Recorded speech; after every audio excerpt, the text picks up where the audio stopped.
what's up? Tara, samahan niyo po akong ma-cover po natin sa inyo ang Negros Loop 2024 dahil ito po ay nangyayari isang beses bawat taon dito lamang po sa aming lugar.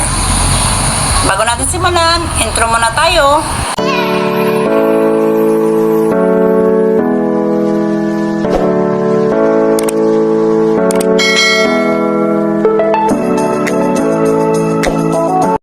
Alamin po natin ang mga kaganapan ngayong araw dahil ngayon po ang unang araw ng event na ito.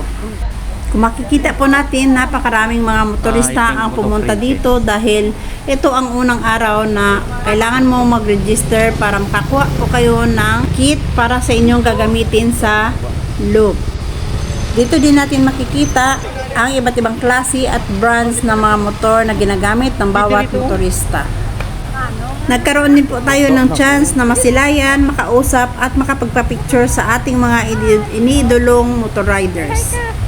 At isa na po dyan ay si Moto Princess. Kita nyo naman kung gaano kagaganda ang mga motor na ginagamit po nila. Ito naman ang motor na gamit ni Senator JB Ejercito sa pagsali dito sa Negros Loop.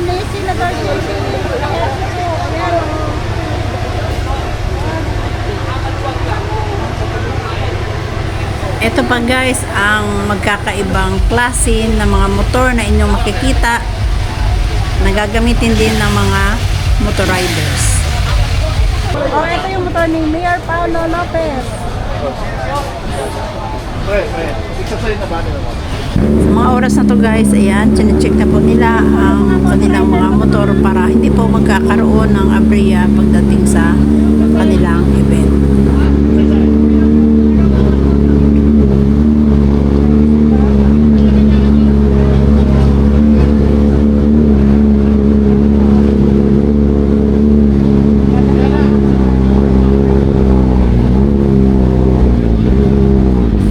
Guys, punta naman tayo dito sa kabilang side.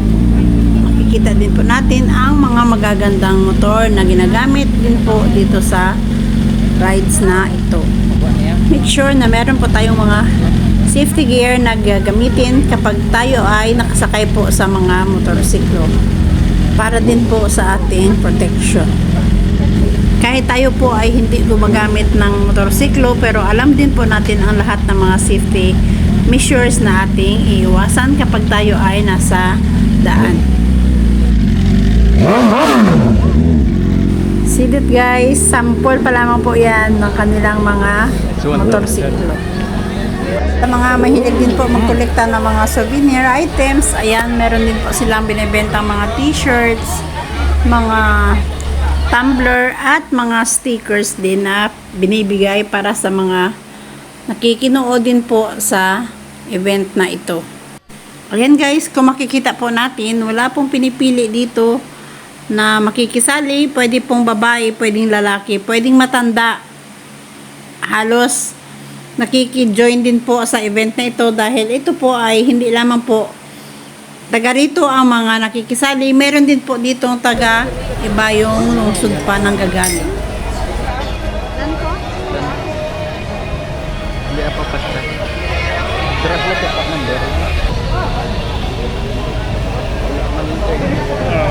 Ito guys, nakikita din po natin dito si Yana na isa ding babaeng riders. Ayan po, ganyan po kaganda at ganyan kalaki ang kanyang motor na ginagamit. Sobrang bigat po kung titignan po natin pero kinaya po nila ng mga motor riders para makasali lamang po sa event na ito.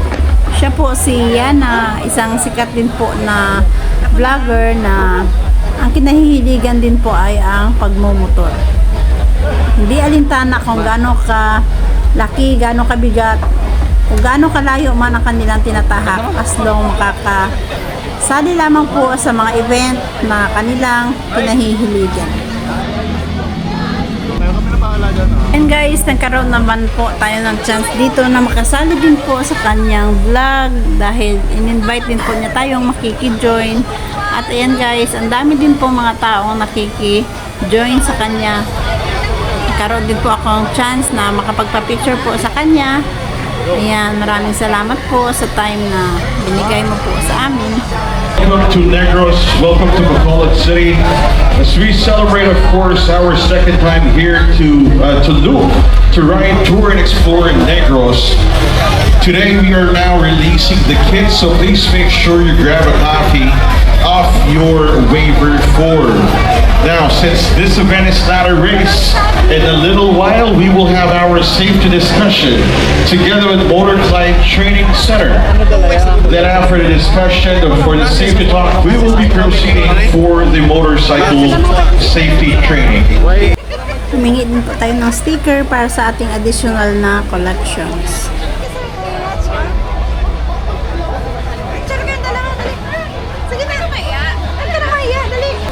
Kasama ng anak ko, ayan, nagpa-picture din po siya sa kanyang iniidolong motorista. At ito naman si Red Motovlog. Thank you, boss! 1, 2, 3.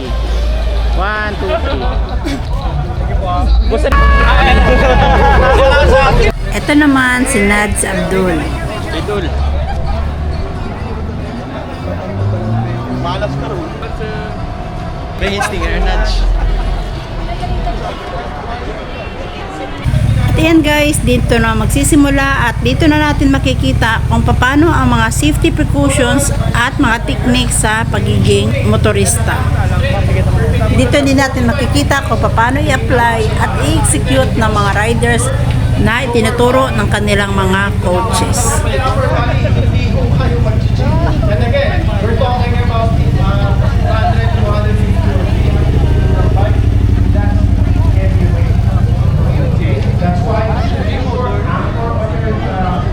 At sa kalagitnaan ng briefing, ayan, biglang dumating na po ang isa pang babaeng motoriders na nagiging ambassadress po dito sa event na ito. Kaya ayan, lalo po siyang nilapitan at winelcome ng lahat ng mga nandirito. Kung dati, ito ay makikita ko lamang po sa mga vlog sa YouTube. Pero ngayon, ito, nasisilayan ko na po siya ng personal at makikita mo, napaka-warm talaga ang pag-welcome sa kanila dito sa lugar ng event. So later on, we will showcase emergency stopping. Importanteng skills that each mover must have. Kasi again, this is one of the reasons bakit nagkakaroon ng domino effect. Sudden braking and then binangga ng kasunod na rider. All of us knows this scenario and we want this to be avoided during our 2-day. At ayan, pinapakilala ko po sa inyo ang babaeng motorider na si Jet Li.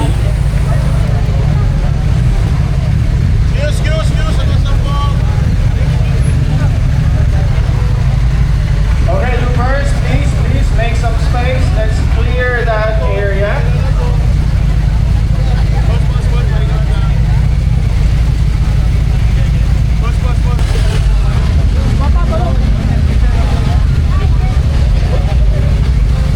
Magbigay daan po tayo sa mga dadaan ng motorsiklo. Hi po.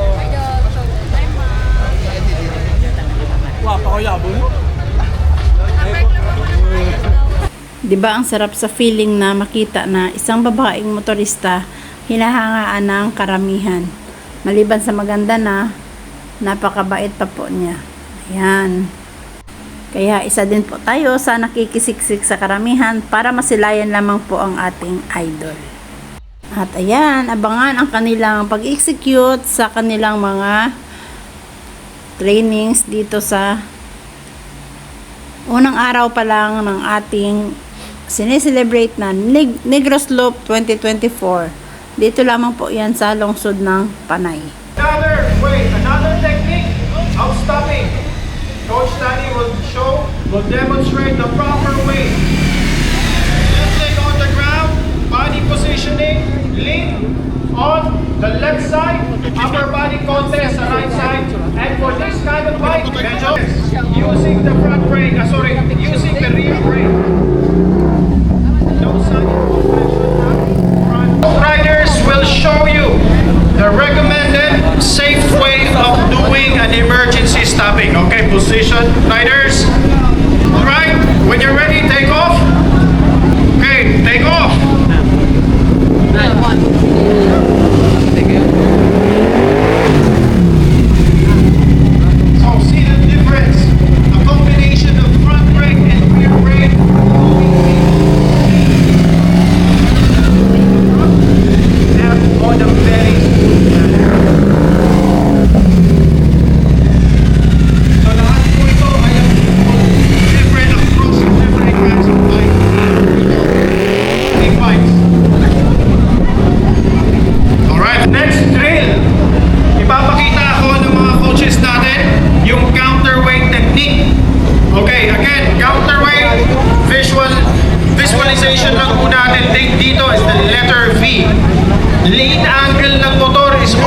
opposite sa upper body natin. Okay, Coach Danny will show you how to execute the drill. Coach Danny, take off when you're ready. Slow speed maneuvering ho ang papakita niya ngayon. So notice how the hips and upper body movement. So lahat po yan ginagawa na ho ng mga loopers natin. But this time it's a validation of what you already know. So maneuvering tight corners. Hindi kailangan mataas ang RPM. Yung iba super high RPM, super rep. Minsan nagkukos na susunod ko ang clutch. But this time, throttle control, the tighter the space, the more kailangan mong lagyan ng gas. Okay? Always look ahead, even on one hand. Papakita ni Coach. Clutch control, even without gas. You just have to sway your hips. Observe how Coach Tanim will sway his hips, put his upper body on the opposite side, no gas. So hindi kailangang rev ng rev. Makikita ho natin dito, kahit sa ganitong klaseng bike, kaya mong i-maneuver. Counterweight, sway your hips, opposite side.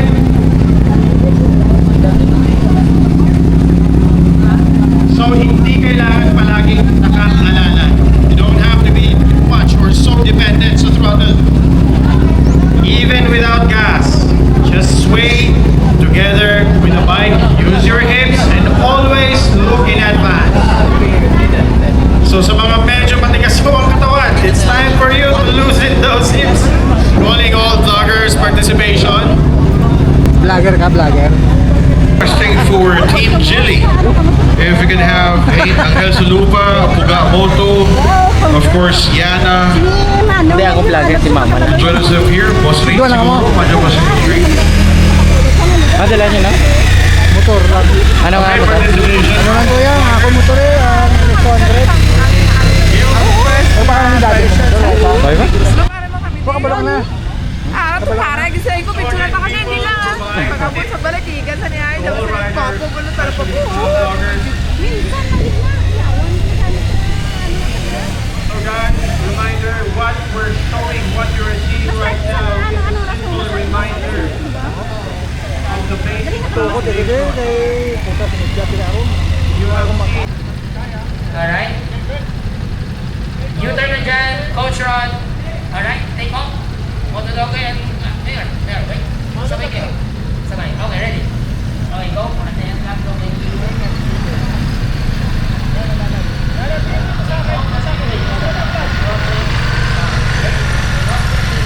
Go ahead. Motodogo lang sa kanan. Stop, Jenny. Motodogo. One, yun na. Dahan. Alright, next.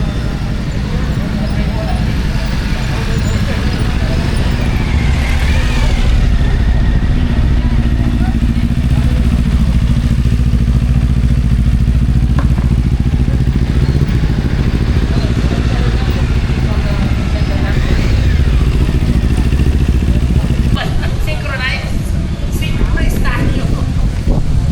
Naiintindihan mo ba to? Synchronize.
guys, nagtatapos ang ating part 1. Abangan po ninyo ang ating part 2 dito sa Negros Loop 2024 Panay Island Edition.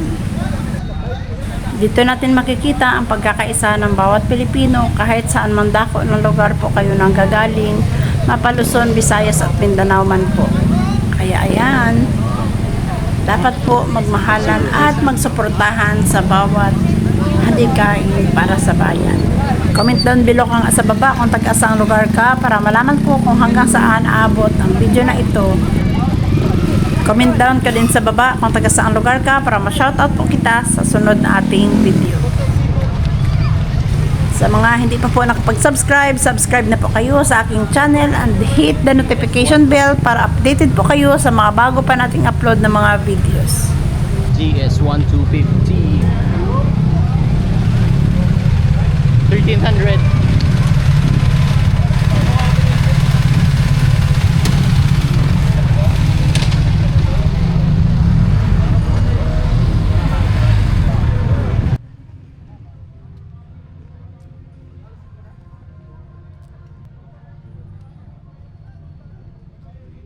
GS 1300.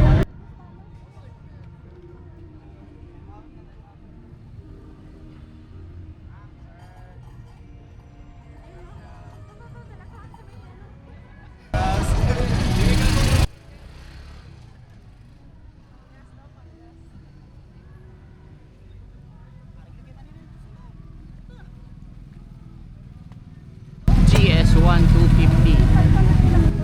Ha? Ni. Ganyan kadami ang nakikilahok sa event dito sa aming lugar.